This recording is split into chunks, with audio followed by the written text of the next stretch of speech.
نبی پاک علیہ الصلوۃ والسلام فرماتے ہیں، اب ذرا غور سے سنیے گا، اور یہ بخاری شریف کی حدیث ہے، حضرت ابو ہریرہ رضی اللہ تعالیٰ عنہ اس حدیث کے راوی ہیں۔ نبی پاک علیہ الصلوۃ والسلام نے فرمایا کسی عورت سے نکاح کے لیے 4 چیزوں کو مد نظر رکھا جاتا ہے۔ نارملی 4 چیزیں یا 4 میں سے کوئی 1-2 چیزیں لوگ دیکھ رہے ہوتے ہیں۔ نمبر 1 اس کا مال، پیسے والی ہے کہ نہیں۔ نمبر 2 حسب نسب، خاندان کیسا ہے۔ نمبر 3 حسن و جمال، اور نمبر 4 کچھ لوگ ہوتے ہیں جو دینداری بھی دیکھتے ہیں۔ آقا فرماتے ہیں تمہاری ناک خاک آلود ہو یا تمہارا ہاتھ خاک آلود ہو، تم دیندار عورت کے حصول کی کوشش کرو۔ یعنی دینداری کو فوقیت دینی چاہیے۔ احادیث کا یہ مضمون بھی ملتا ہے کہ جو کسی عورت سے عزت کے لیے شادی کرے وہ ذلیل کر دیا جاتا ہے، کوئی دولت کے لیے شادی کرے وہ غریب اور فقیر کر دیا جائے گا، اور جو دینداری کے لیے شادی کرتا ہے اللہ اسے عروج، برکت اور خوشیاں عطا فرماتا ہے۔ تو موسٹ پریورٹی، پہلی ترجیح کیا ہونی چاہیے؟ یہ ہے تھوڑا سا مشکل، اصل میں یہ باتیں جو ہے نا نوجوانوں کو سمجھ نہیں آتی۔ جو شادی شدہ ہے نا، یہ شکل و صورت جو ہے نا، یہ اس کی اہمیت بعد میں بہت تھوڑی رہ جاتی ہے۔ آج نوجوان اور لڑکے لڑکیاں ایک امیجنیشن میں ضرور ہوتے ہیں کہ چہرہ کیسا ہو، خوبصورتی کیسی ہو، لیکن شادی کے کچھ عرصے کے بعد چہرے کی وہ اہمیت نہیں ہوتی جو اخلاق کی ہوتی ہے، جو کردار کی ہوتی ہے۔ خوبصورتی ہی سب کچھ نہیں ہے زندگی میں، ایک بات، دل خوبصورت ہونا چاہیے، اس کے اندر اخلاق ہونے چاہیے، اور سب سے مین چیز دینداری ہے۔ اب میں یہاں جو بزرگ بیٹھے ہیں ان سے ایک بات کرنا چاہوں گا کہ چلے یہ تو لڑکوں کی خواہش، لڑکیوں کی بات ہو گئی، ماں باپ کی خواہش کیا ہوتی ہے؟ فیملی ممبر سے پوچھیں، کسی بزرگ سے پوچھیں، بھائی آپ کو اپنے بیٹے کی شادی کرنی ہے، بہو کیسی چاہیے؟ تو وہاں بھی یہی ہوگا، خوبصورت ہو، پڑھی لکھی ہو، سمجھدار ہو، گھر گرستی آتی ہو، خاندان بڑا ہو، بس یہ 4-5 چیزیں۔ آج رشتہ ڈھونڈتے وقت دینداری کون چیک کرتا ہے؟ آپ نے کبھی یہ سوچا؟ اب میں ایک بڑی عجیب بات کرنے جا رہا ہوں، علماء نے کتابوں میں یہ بات لکھی ہے کہ علماء فرماتے ہیں کہ اس نوجوان پر اپنی ہونے والی اولاد کا حق ہے جس کی ابھی شادی نہیں ہوئی۔ جی ہاں، جس کی شادی نہیں ہوئی نا، اس کی اپنی اولاد کا ایک حق ابھی سے اس پر ہے، اور وہ حق کیا ہے کہ وہ اپنی ہونے والی اولاد کے لیے اچھی ماں تلاش کرے، کیونکہ ماں ہی پہلی درسگاہ ہے۔ ماں ہی اچھی نہیں ہے، ماں ہی دیندار نہیں ہے، ماں ہی برے کاموں میں ہے، تو اس کی اولاد کی تربیت کیسی ہوگی؟ یعنی آپ نے اپنی ہونے والی اولاد کے ساتھ ظلم کیا اگر آپ نے ان کے لیے اچھی ماں تلاش نہ کی۔ سیدی غوث اعظم رضی اللہ تعالیٰ عنہ کی ہم نام کی مالا جپتے ہیں، غوث پاک کے غلام کہلاتے ہیں، سارے تقریباً قادری بیٹھے ہوں گے، ہیں پیرانے پیر کے چاہنے والے ہیں نا۔ غوث پاک کی شان کیا تھی؟ مدرسے میں گئے، قاری صاحب نے کہا پڑھو بسم اللہ الرحمن الرحیم، میرے غوث پاک نے بسم اللہ سے شروع کیا اور 18 پارے زبانی سنا دی۔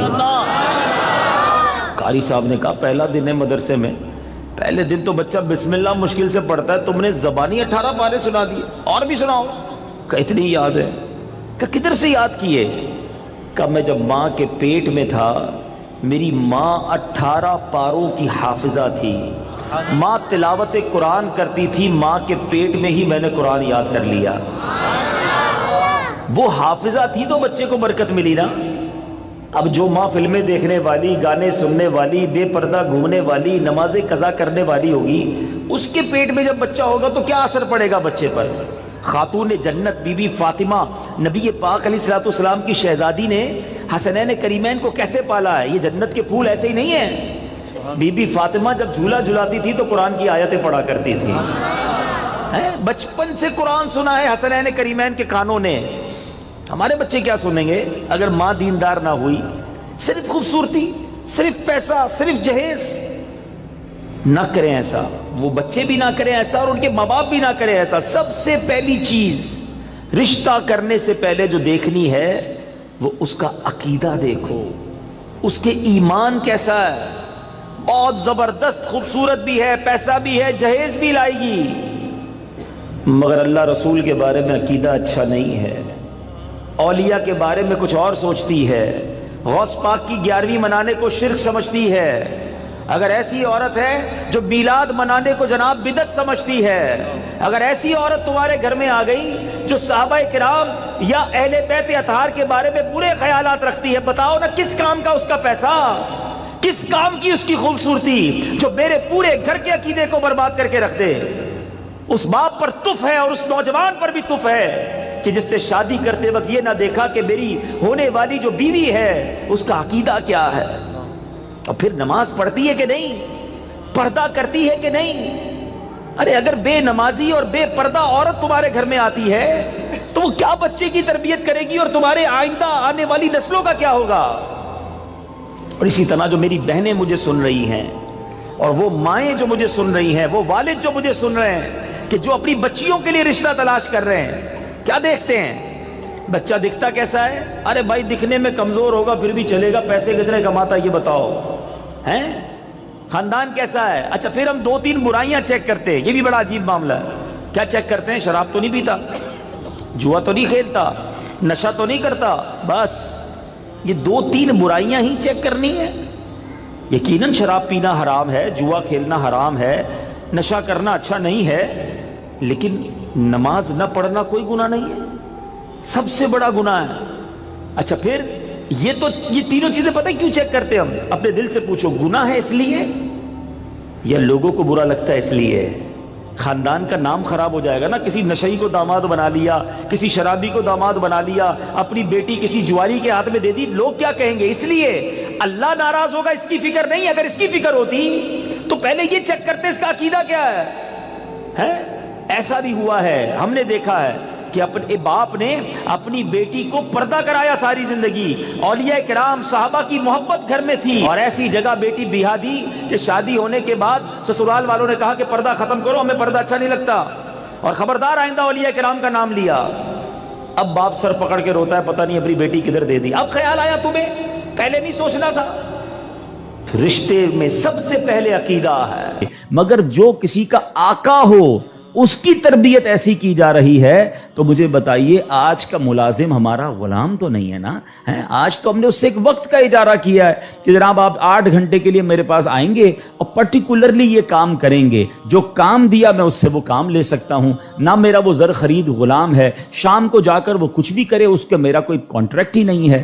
مگر اس کے باوجود جو آج ملازمین کے ساتھ سلوک کیا جاتا ہے، غلام کے ساتھ اچھا سلوک کرنے کا اسلام درس دیتا ہے، تو ملازمین کے ساتھ تو اس سے بڑھ کر اچھا سلوک کرنا ہوگا نا، کیونکہ وہ تو غلام بھی نہیں ہے۔ مگر آج غریب ملازمین کے ساتھ جس طرح بعض لوگ بیہیو کرتے ہیں، میں ایسا نہیں کہتا کہ سارے لوگ کرتے ہیں، ماشاءاللہ کچھ ہم نے دیکھا، چاہے وہ فیکٹری اونرز ہوں یا مالکان ہوں کاروبار کے، وہ بچوں جیسا سلوک کرتے ہیں، اور کرنا بھی یہی چاہیے۔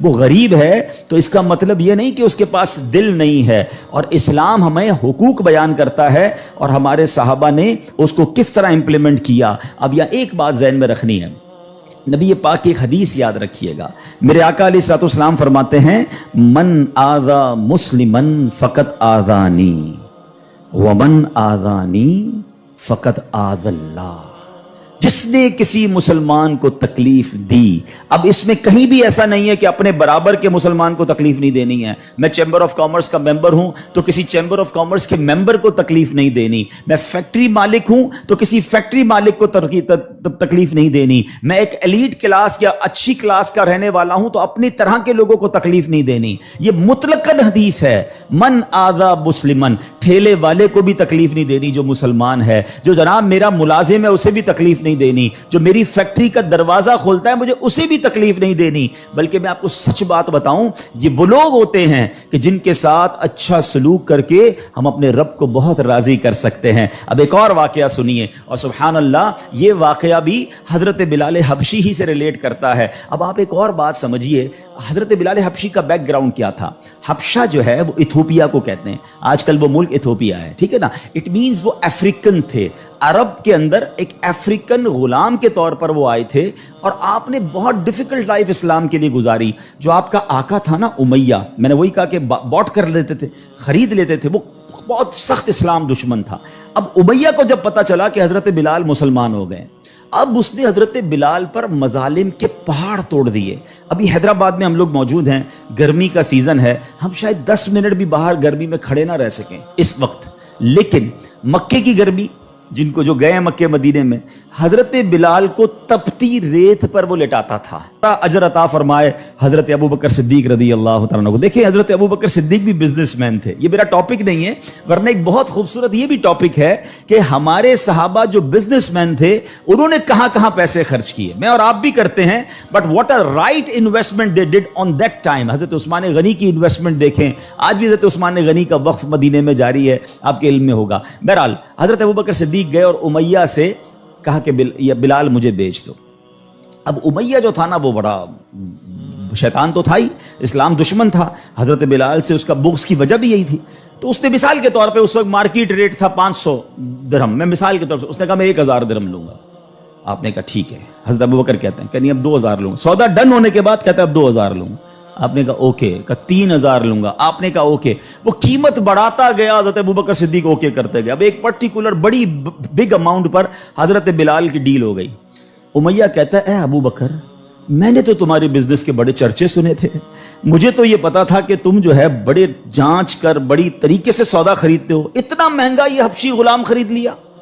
حضرت ابو بکر کے تاریخی الفاظ سنے, وہ کہتے ہیں امیہ تمہیں کیا معلوم بلال کی قیمت کیا ہے, تم اس سے زیادہ مانگتے میں اس سے زیادہ تمہیں دیتا.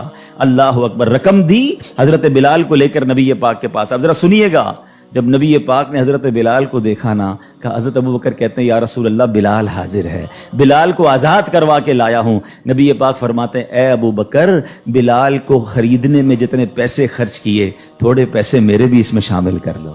اتنا پیار. اور حضرت بلال کے اس بیوٹیفل ڈیل میں حضرت ابو بکر نے کہا حضور میرا سب کچھ آپ ہی کا تو ہے, اگر میں نے کچھ خرچ کیا تو حضور یہ سب آپ کا ہے. اب حضرت بلال کا یہ بیک گراؤنڈ تھا, یاد رکھیے گا. اب مکے میں بڑے بڑے سردار بھی مسلمان ہوئے. آپ سب کو یاد ہونا چاہیے اسلامی تاریخ کا ایک ٹرننگ پوائنٹ تھا, اور وہ ٹرننگ پوائنٹ تھا فتح مکہ. ٹھیک ہے نا, فتح مکہ سے پہلے 10,000 لوگ مسلمان ہوئے. میں تھوڑا سا 1-2 منٹ میں تھوڑا سمرائز کر دوں تاکہ آپ میرے ساتھ اور انوالو بھی ہو جائیں, اور یہ تاریخ پتہ ہونی چاہیے. فتح مکہ ہوتی ہے 10 ہجری میں. 10 ہجری کا مطلب 8 ہجری میں, معاف کیجیے گا, فتح مکہ ہوتی ہے 8 ہجری میں.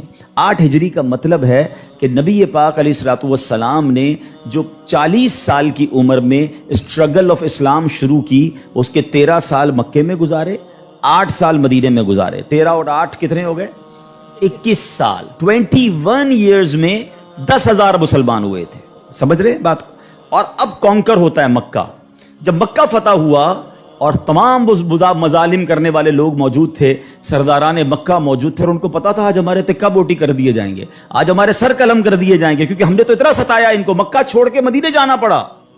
مگر اینڈ آف دا ڈے جو نبی پاک کا شاندار فیصلہ تھا کہ آپ نے سب کو معافی کا اعلان فرما دیا, یہاں تک کہ صحابہ کرام کی جن پراپرٹیز پر مکے کے کفار نے قبضہ کر لیا تھا, میرے آقا نے کہا وہ پراپرٹیاں بھی تمہیں ہم واپس نہیں لیں گے, وہ بھی تمہاری ہو گئیں.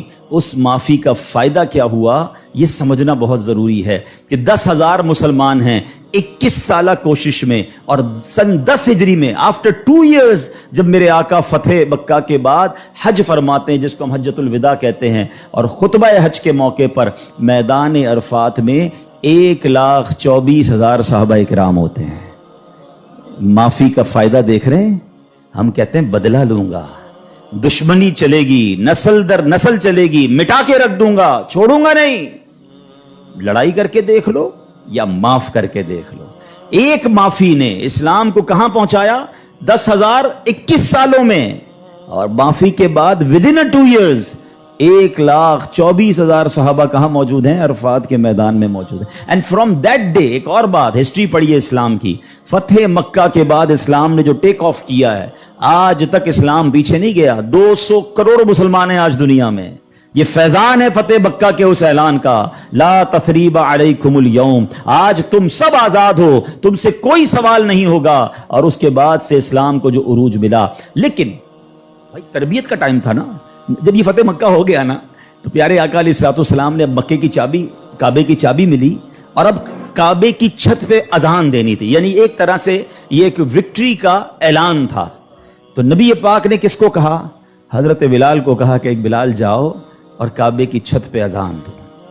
اب جو سرداران مکہ تھے نا وہ کہتے ہیں یار ہم اتنے بڑے بڑے سردار، اتنی بڑی فیملی سے تعلق رکھنے والے ہیں، اتنا پیسہ ہمارے پاس، اتنے بڑے قبیلے کے سربراہ، اور آج اتنے عظیم موقع پر جو فتح مکہ کے بعد اذان دینے کا موقع، وہ بھی کعبے کی چھت پر، وہ کس کو دیا جا رہا ہے؟ ایک حبشی غلام کو۔ اللہ اکبر، یہ خبر نبی پاک تک پہنچ گئی کہ کچھ لوگ بے چین ہیں، کچھ لوگوں کو یہ برا لگ رہا ہے کہ بلال کو یہ موقع کیوں ملا، ہم بڑے خاندان والے، ہم پیسے والے۔ پیارے آقا علیہ الصلوۃ والسلام نے ان کو بلایا۔ پہلے تو نبی پاک نے سوال کیا کہ کیا آپ لوگ ایسی باتیں کر رہے تھے؟ کہ جی حضور کر رہے تھے۔ اب نبی پاک نے کیا فرمایا؟ نبی پاک کی گفتگو سے پہلے قرآن کی آیت نازل ہوتی ہے اور رہتی دنیا کے لیے ایک اصول بیان ہو گیا۔ اب یہ اصول مجھے اور آپ کو یاد رکھنا ہے۔ اللہ کریم قرآن میں ارشاد فرماتا انا اکرمکم عند اللہ اتقاکم، فرمایا بے شک اللہ کے یہاں تم میں زیادہ عزت والا وہ ہے جو تم میں زیادہ پرہیزگار ہے۔ یہ وہ فارمولہ ہے جو مجھے یاد رکھنا ہے۔ پیسے والا زیادہ عزت والا نہیں ہے، جناب میں فلاں چیمبر کا صدر تو وزیر نائب صدر تو فلاں علاقے کا ہیڈ تو جناب قومی اسمبلی کا ممبر تو منسٹر یا جناب مل اونر، نہیں، فلاں خاندان میرے سر نیم میں یہ نیم لگتا ہے جس کی وجہ سے میرا بہت بڑا خاندان ہے۔ قرآن نے فیصلہ کر دیا ہے ان اکرمکم عند اللہ اتقاکم، اللہ کے نزدیک عزت والا وہ ہے جو زیادہ پرہیزگار ہے۔ وہ میرا ملازم بھی ہو سکتا ہے، وہ میرا خان سما بھی ہو سکتا ہے، وہ میرا غریب رشتہ دار بھی ہو سکتا ہے، وہ باہر ٹھیلا لگانے والا بھی ہو سکتا ہے، اگر وہ اللہ کی بارگاہ میں پرہیزگار ہے وہ سب سے زیادہ، ہم سب سے زیادہ عزت والا ہے۔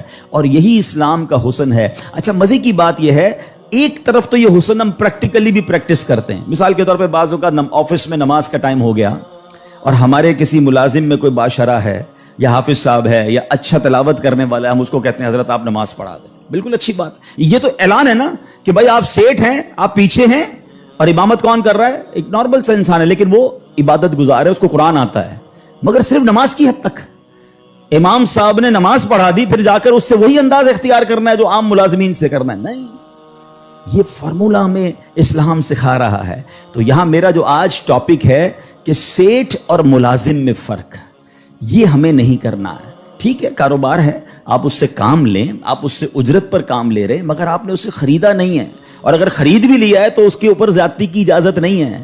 مگر آج چونکہ غریب لوگ ہیں، بیچاروں کو جاب ملتی نہیں، تو جو منہ میں آیا کہہ دیتے ہیں، جس طرح ڈانٹنا ہے ڈانٹ دیتے ہیں، اور بعض اوقات تو گالیاں نکالتے ہیں۔ مجھے یاد ہے ایک صاحب مجھے ملے اور مجھے جو ہے وہ میں نے پوچھا، ایسے تھوڑا سا کلوز تھے کہ یار آپ کی سیلری کتنی ہے؟ اب یہ تھوڑی چند سالوں پرانی بات ہے۔ He is not that much professional, normal سا انسان تھا، منشی ٹائپ کے جیسے ہوتے ہیں نا۔ تو کہتے 80,000 تنخواہ ہے۔ میں نے کہا ماشاءاللہ تنخواہ تو اچھی ہے۔ تو کہتے ہیں 40,000 کام کے ہیں، 40,000 گالیوں کے ہیں۔ تو میں حیران ہو گیا، کہتا صبح سے شام گالیاں سنتا ہوں بھی بھائی، کیا کروں، غریب آدمی ہوں، پیسے اچھے ملتے ہیں اس لیے چھوڑ نہیں سکتا۔ اب میں نے سوچا کہ وہ جو مالک ہے، وہ جو سیٹ ہے، وہ قیامت کے دن کیا جواب دے گا؟ کیا پیسے دے کر گالی دینے کی تمہیں اجازت مل گئی ہے؟ کیا ذلیل کرنے کی اجازت مل گئی؟ ایسا نہ کریں پلیز۔ ہمارا اسلام ہمیں بہت خوبصورت مساوات کا درس دیتا ہے، اور غریب لوگ تو زیادہ ڈیزرو کرتے ہیں انہیں پیار کرنے کا۔ نبی پاک علیہ الصلوۃ والسلام کو، اب میرے آقا کا انداز دیکھیے گا، صحابہ بھی تو غریب تھے نا۔ اب صحابہ میں ایک بہت بڑی تعداد تھی جو اصحاب صفہ کے تھے۔ اصحاب صفہ آپ گئے ہوں گے مدینہ شریف، اللہ بار بار ہم سب کو حاضری عطا فرمائے۔ وہاں ایک بینچ، ایک چبوترا بنا ہوا۔ یہ جو اصحاب صفہ تھے نا، یاد رکھیے گا، یہ اپروکسیمیٹلی 70 کے قریب ہوتے تھے، ان کی تعداد پلس مائنس ہوتی تھی۔ ان میں بہت بڑا نام حضرت ابو ہریرہ رضی اللہ تعالیٰ عنہ کا بھی ہے۔ یہ صحابہ اتنے غریب تھے کہ ان کے پاس گھر نہیں ہوتا تھا، ان کے پاس پہننے کے لیے پورے کپڑے بھی نہیں ہوتے تھے، ایک لباس، ایک چادر پہن کے بعض اوقات بیٹھے ہوتے، مگر شوق کیا تھا کہ علم دین سیکھنا ہے، نبی پاک علیہ الصلوۃ والسلام سے تربیت لینی ہے۔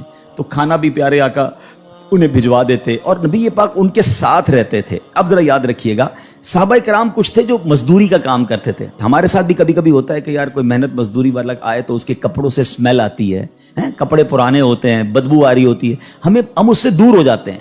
اب کیا ہوا کہ نبی پاک علیہ الصلوۃ والسلام کے پاس کچھ ایسے لوگ آ کر بیٹھنا شروع ہوئے جب پیارے آقا اللہ کا ذکر کر رہے ہوتے تھے کہ بال بکھرے ہوتے تھے، پہننے کے لیے ایک کپڑا ہوتا تھا اور ان کی اسمیل بھی آتی تھی، کپڑوں سے مہک بھی آتی تھی.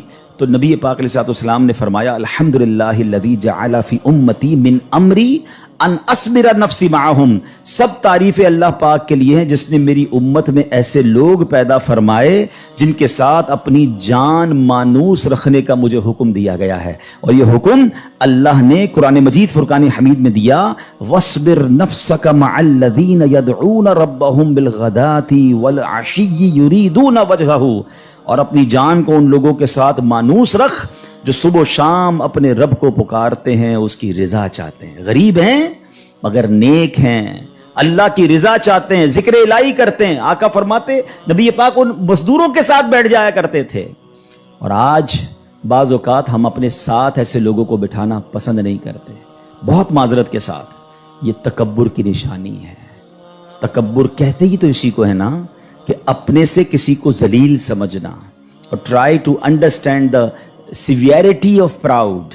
یہ جو تکبر ہے نا، یہ اتنا خطرناک گناہ ہے کہ سب سے پہلے تو یہ سمجھیے کہ کائنات میں سب سے پہلا گناہ کیا ہوا تھا؟ تکبر ہوا تھا اور حسد ہوا تھا. یہ اتنے پرانے گناہ شیطان نے کیا تھا. شیطان کوئی پہلے سے ہی اللہ کا نافرمان نہیں تھا. 40,000 سال اس نے عبادت کی، جنت کا خزانچی تھا، فرشتوں کا استاد تھا، معلم الملکوت تھا. once in a lifetime he did proud. ایک بار تکبر کیا، حضرت آدم کو سجدہ کرنے سے انکار کیا نا. جملہ کیا تھا اس کا؟ قرآن میں موجود ہے نا، انا خیر من، اے اللہ میں اس سے بہتر ہوں. خلقتنی من نار وخلقتہ من طین، تو نے مجھے آگ سے بنایا اور اس کو مٹی سے بنایا، میں تو اس سے بہتر ہوں. Actually this is the definition of تکبر. یہی تعریف